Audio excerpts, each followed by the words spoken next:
Our last one, everybody. Let's enjoy our last presentation, and then the project. We'll reflect on the overall project and give shout outs after this one, but let's go ahead and give our full attention to the ephemeral group. My name is Jacob. This is Teo, and together we are pitching a animation for Glitch Productions called Ephemeral. Our log line for this project revolves around the idea of a world where memories can be sold and bought, stolen and injected. With that in mind, we have our character known as Arlen, who, after learning about that her family is in severe poverty and plans to sell their memories to continue supporting her, she doesn't want to continue with this, and that's the beginning of her own rebellion. If I can explain it better, no, I can.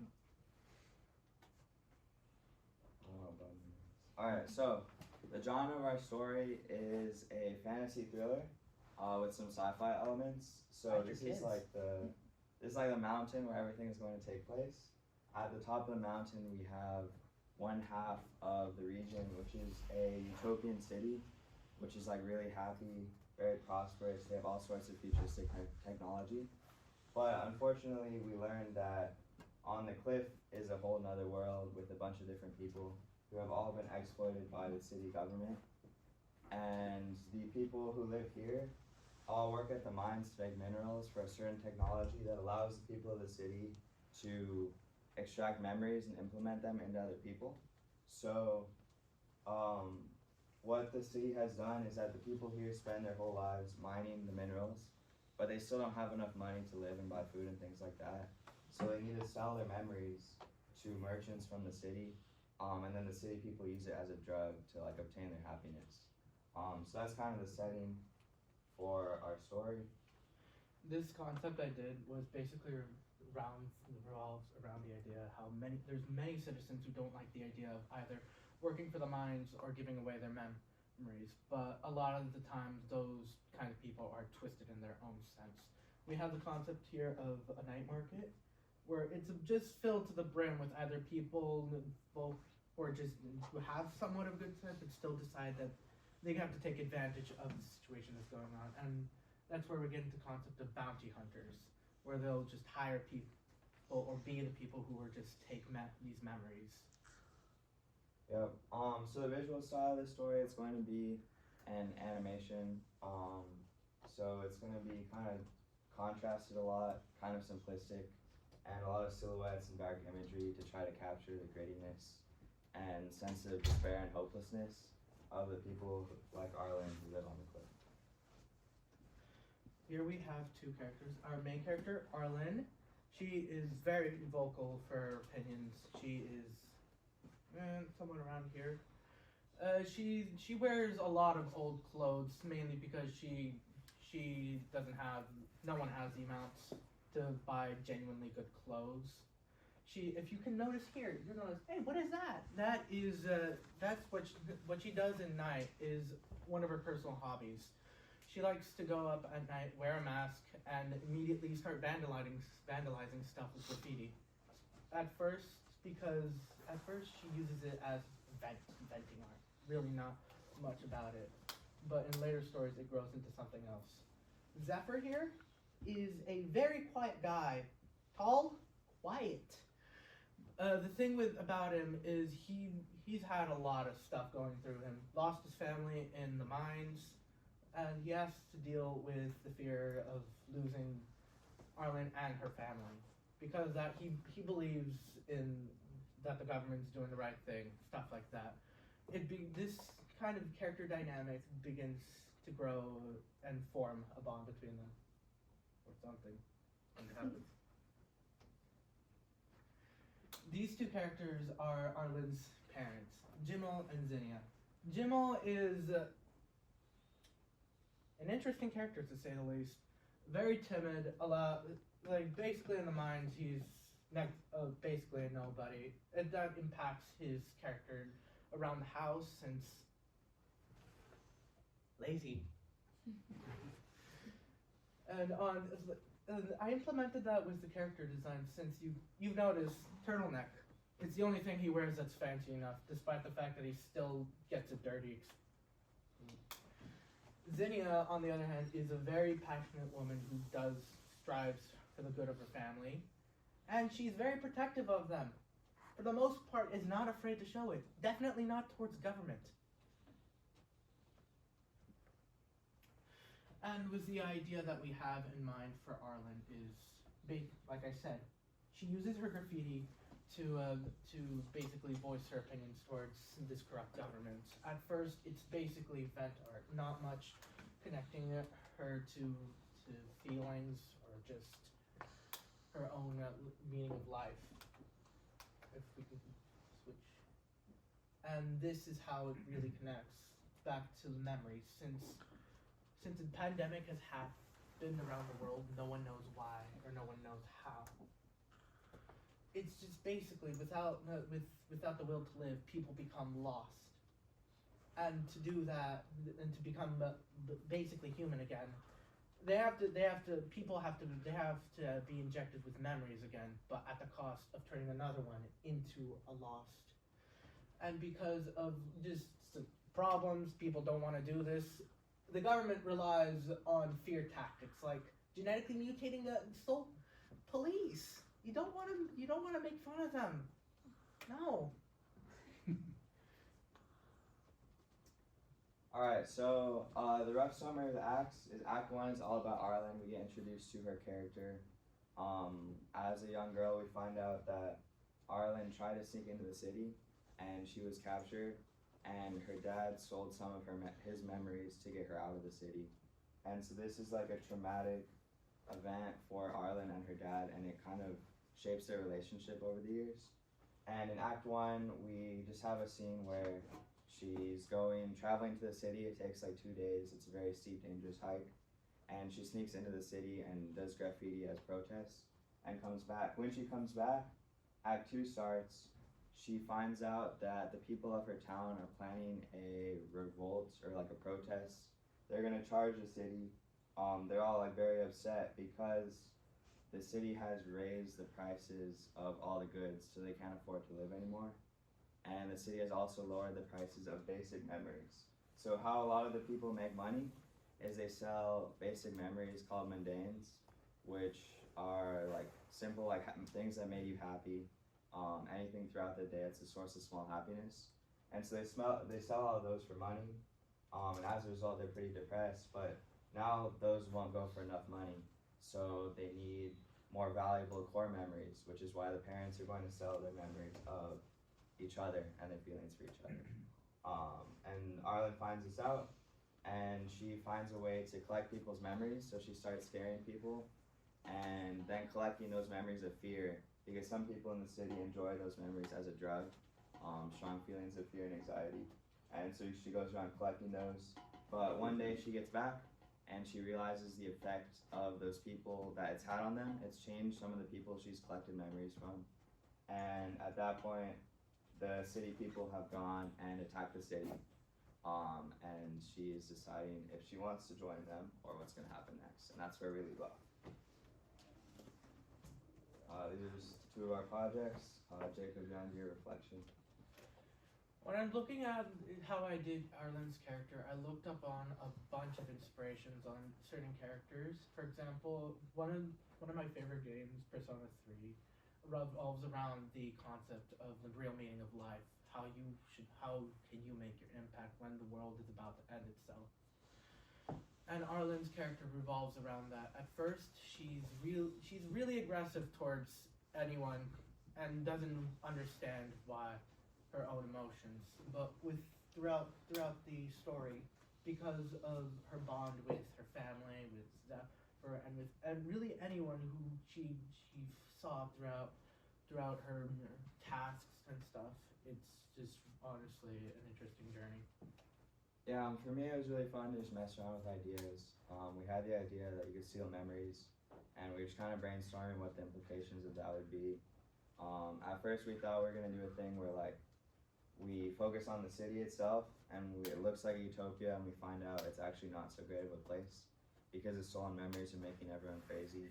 But that idea didn't really work out, so then we decided to focus on the side area of the cliff and what life would be like for the people there. And it was just really fun to throw around ideas and slowly start to build the characters and their dynamic with each other to create a story. So yeah, you all are. We forgot to say this. You're all a animation studio. Which Productions. Which Productions. So yeah, Your opinions. We need these. yeah. Cody, put it away. Russian roulette, baby.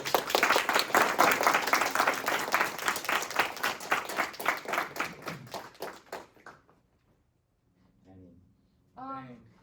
I might have missed it, but what kind of sparks the revolution for the people in Arlen's town to go up to the Utopia area? Yeah, so I was just trying to go as fast as I could, but when they raised the prices of all the commodities, the village people, like the people of Arlen's town, basically realized they can't live anymore. It's not gonna work. So they're faced with the option, which is do what her parents are gonna do, which is sell core memories, or they need to force something to change. So that's why they make that decision. Sure. When people sell like the core memories, like is that like the people that like take in memory, are they like experiencing memory itself, or is it more so like the emotion that like comes with the memory? Yeah, I think it's both. So you get the experience, but you also get the emotions. So I think that's why it's so like addicting to them, I guess, and why it's like such a thing that everyone wants. Yeah, sure. What rating is this? I don't know. I honestly like to play around with the concept of TV 14 to TV PG, just because I like the idea of giving that sense of horror while not fully showing it, you know? Yeah. We're gonna go Tyler. What would the main composing of your animation be? Like, how would it go? With, as you saw with a lot of my art, I played around with the concept of it being like pretty gritty in color, with really only brighter colors being stuff like the moon, the clothes, the characters themselves, just giving that illusion that this really is a messed up world. What about the music?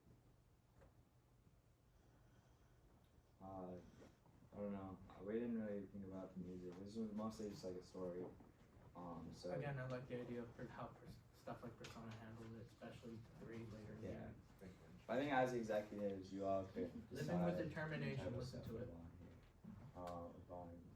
For like the richer kids, if they were to like have the memories, like how would that affect kind of their development on the deco note?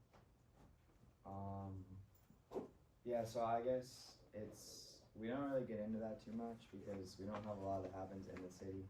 But I think it's the reason why they don't think about what's happening on the cliff and why they like don't really care is because I guess it would make them a little bit, I don't know the word. What's the word when you like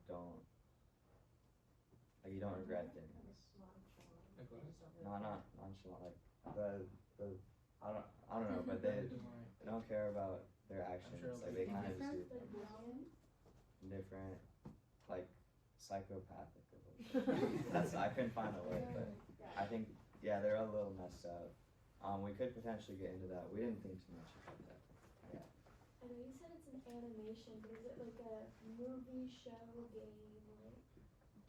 I feel like it's either, personally, I feel like if it were to be more of an animated series, since I feel like we could definitely get more with like side plots that could help grow into Arlen's characterization. Alright, Eli. I'm not existent, no way. Oh, sorry. So when they take the memories away, there's like a chance for you to become like a lost. Yeah, so like how do you become a lost? Basically, with the concept I had with it was just a pandemic that gives you, no one knows what it is. It's a feeling that you just lose the will to live, and it's just like you're overridden by such dark emotions. And now that is just basically meaning if you're overstimulated with this kind of emotion, you just lose yourself in it. I guess like At a pathway. like when you're sad, like you're thinking of like sad things, right? So when you take away your happy memories and like what makes you who you are, like all you are is kind of the sad things you can think of, and you lose like your personality as well. You mentioned that like there's experiencing memories changes people? Does like taking in memories also change people? I haven't really looked into that, but I feel like it gives like a sort of like an unnatural feeling that first it seems like it's basically a band-aid patch. Sooner or later, it's gonna cause a different problem. They don't realize it, but it's gonna happen. Yeah, like originally we were kind of looking into that about how it would affect people, and we kind of moved away from it. But I think it definitely does have an impact. If you all wanted to, we could definitely explore that more.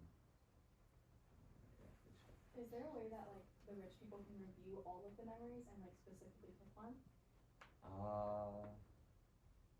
Is there? Not really, but I think that's a funny idea.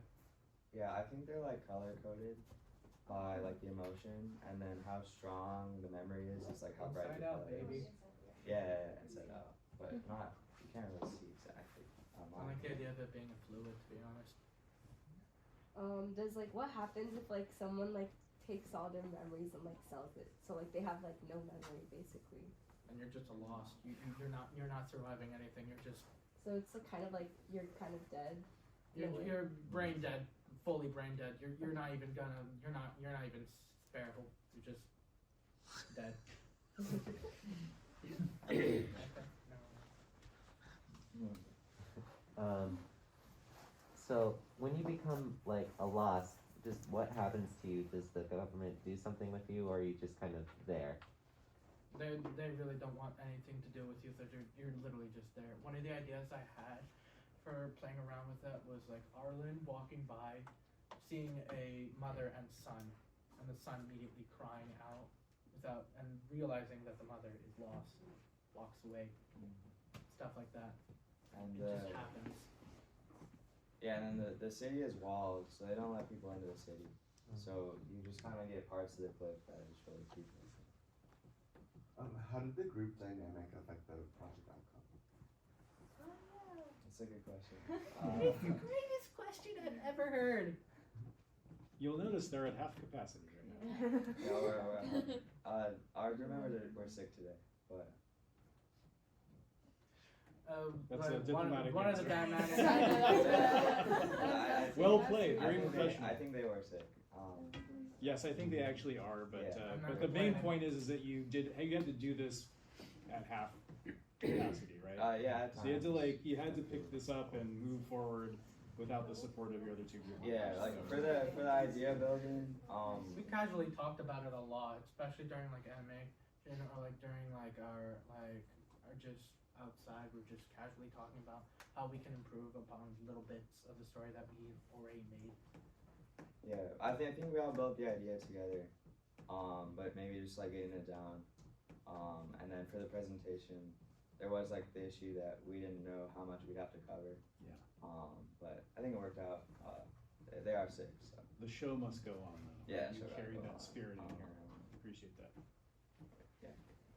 When you're a lost, are you able to like create more memories after that, or you're not able to create more memories after that?